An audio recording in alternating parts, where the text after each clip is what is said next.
Algumas vezes na minha vida, quando eu passava diante de uma igreja pequena, simples, eu sentia no coração uma vontade de visitar aquela igreja, logo mais à noite. E eu chegava em casa e falava para minha mulher: olha, eu estou com vontade de visitar aquela igreja, tal, tal, tal. E a minha mulher falava: então vamos.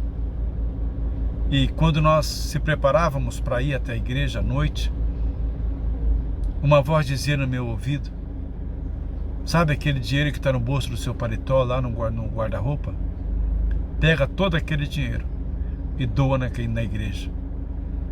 E sem que minha mulher soubesse, eu pegava aquele dinheiro, às vezes R$1.000, botava no bolso, e quando chegava no culto, na hora da oferta, eu me levantava junto com os demais e colocava sem que ninguém percebesse o montante do dinheiro que eu estava colocando. Quem já ouviu a voz de Deus sabe que a voz de Deus é inconfundível. E muitas vezes eu não podia doar aquele dinheiro. Era uma reserva, era para uma emergência, era para uma situação adversa que pudesse acontecer. E eu pegava aquele dinheiro. Isso não foi uma nem duas vezes, foi muitas vezes. Mas à noite de fevereiro, exatamente no dia 18 de fevereiro do ano de 2015, em que, por conta de uma construção de um galpão que nós estávamos fazendo lá no Maria Regina, eu tinha vendido tudo, eu tinha feito vários empréstimos, e mesmo assim eu não tinha conseguido. Então eu disse para minha mulher: olha, não tinha conseguido acabar, eu vou fazer o último empréstimo, porque daí nós já acaba logo esse barracão, aluga e começa a entrar dinheiro, e a gente começa a pagar. E eu fiz mais um empréstimo para terminar o barracão, e terminei. Só que não apareceu ninguém para alugar o barracão. Meu barracão ficou fechado por mais de 2 anos. E eu passando uma agonia desesperada. Faltava coisa dentro de casa. Houve vezes que nós tínhamos somente arroz, a minha mulher também com seu pagamento comprometido com consignado, eu com meu pagamento comprometido com consignado e empréstimo pessoal. Nós estávamos vivendo o ano de 2015, um dos piores anos de nossa vida. Foi quando num dia eu desesperado disse para minha mulher: olha, vamos numa igreja tal, eu preciso ir lá. Deus precisa falar com nós porque eu estou ficando desesperado. Aí a minha mulher topou e à noite nós pegamos.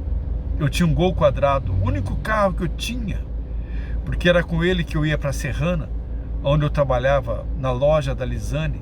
Por mais de 1 ano eu trabalhei lá. E eu ganhava meu dinheiro no final de semana, com o qual eu pagava parte das contas, somando com o resto que sobrava da prefeitura. Então nós vamos para lá, e naquela noite, sem que eu soubesse, um missionário, uma pessoa simples, estava trabalhando e falando do seu trabalho da África. E ele dizia que Deus havia mandado ele para a África para resgatar crianças de 12 anos do sexo feminino, que é vendida lá como até hoje, como escrava, para quem tem dinheiro para comprar. E esse era o seu trabalho, de resgatar, e ele estava passando momentos difíceis na África. Então Deus tinha mandado ele para o Brasil para recuperar um dinheiro, para comprar uma condução, para continuar esse trabalho lá, que era resgatar e impedir que essas crianças fossem vendidas como escravo. E ele falando aquilo, meu coração ficou amarrado. Aí de repente, uma voz falou no meu ouvido: dá o seu carro para ele. Era tudo que eu tinha. Era tudo que eu tinha. Sem aquele carro, minha vida ia se tornar um inferno. Como é que eu ia para Serrana? Como que eu ia fazer se eu moro em Jardinópolis? E por várias vezes aquela voz voltava, e eu que fui ali buscar uma palavra de consolo, uma esperança. Aquela palavra que veio no meu ouvido foi uma palavra de desespero. E eu falei: Senhor, não pode ser, o Senhor não pode estar falando isso comigo, isso é coisa da minha carne, é da minha emoção.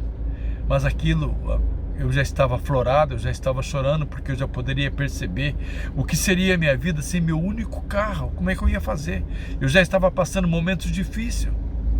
Meu carro era um Gol quadrado, era lindo. Eu tinha comprado no Fernando Luzente, reformadinho, lindo, valia R$10.000. Eu vou perguntar para minha mulher e eu vou ver se o Senhor confirma na boca dela sem ela saber de nada. Eu olho para minha mulher e minha mulher está do meu lado, chorando que nem uma criança ao ver o testemunho daquele missionário e do seu trabalho maravilhoso. E eu pergunto para ela, olha, o que você faria para ajudar esse homem? Ela dizia, Tarcísio, se eu tivesse dinheiro no banco hoje, 20 mil reais, eu ia no banco agora e transferia para ele, porque o trabalho dele é maravilhoso na África. Não era uma questão emotiva, eu não estava sendo ali persuadido, nem iludido, nem tanto com falsas promessas que eu daria um carro e ganharia 2. Não. Eu falei, então você se prepara porque Deus está pedindo o nosso carro, o nosso único carro, para dar para ele. Ela falou, mas como? Como? Como que você vai dar o carro? É o único carro que nós temos para você trabalhar? Você vai fazer o quê? Nossa vida está difícil. E ela voltou para o seu canto e começou a chorar agora, muito mais do que antes. E faltando 10 minutos para terminar o culto, ela disse, vamos sair? Eu falei, vamos? Eu falei, talvez ela quer sair antes que termine o culto para a gente não fazer nenhuma loucura. Aí quando eu saí lá fora, ela disse, olha, vamos tirar as coisas nossas do carro e vamos entregar para o pastor. Eu entrei no carro, tirei apenas a chave da minha casa. Era uma distância considerada. E eu volto para a igreja, o pastor havia terminado o culto, eu entrego a chave, os documentos do carro e disse para ele assim, olha, Deus mandou dar o carro para o senhor. Aqui está o documento e o meu telefone. Quando o senhor achar quem compra, o senhor me liga e nós transferimos o carro. E aquele missionário olhou para mim e falou, não, irmão, você está ficando doido, você está emocionado. Não é assim que funciona. Vai para casa com o seu carro e leva você o meu telefone. E caso você ainda esteja pensando em doar o carro, você me liga amanhã ou depois e faça isso. Mas agora eu não posso aceitar, porque você está emocionalmente e eu não posso aceitar. Eu falei, o senhor está de brincadeira. Eu recebi uma ordem, eu vou cumprir essa ordem. Ou o senhor leva o carro embora daqui, ou esse carro vai pousar no estacionamento, porque a partir de agora, esse carro não é meu. Eu já tirei tudo do meu carro. Aqui está o meu telefone, a chave do carro e os documentos. Me liga quando encontrar alguém. Eu e minha mulher e meus 2 filhos saímos da igreja e viemos andando. Meu cunhado ficou com dó da gente e nos trouxe até em casa. Irmão, foi luta. O que era terrível ficou pior ainda. Só Deus sabe o preço que foi.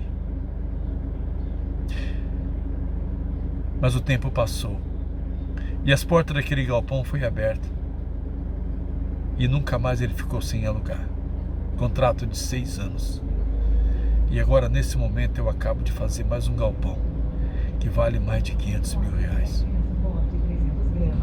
E Deus não me disse nada, e nem eu pedi nada. Ele só disse, dá o seu carro. A razão da minha vida abençoada, aonde muita gente nessa cidade gostaria de me ver na sarjeta. Mas Deus me honrou de todas as formas.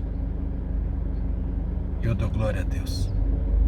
Se você um dia ouvir a voz de Deus, não endureça o seu coração, porque Deus é bom, Deus é maravilhoso e não deve nada a ninguém, nem a você, nem a mim.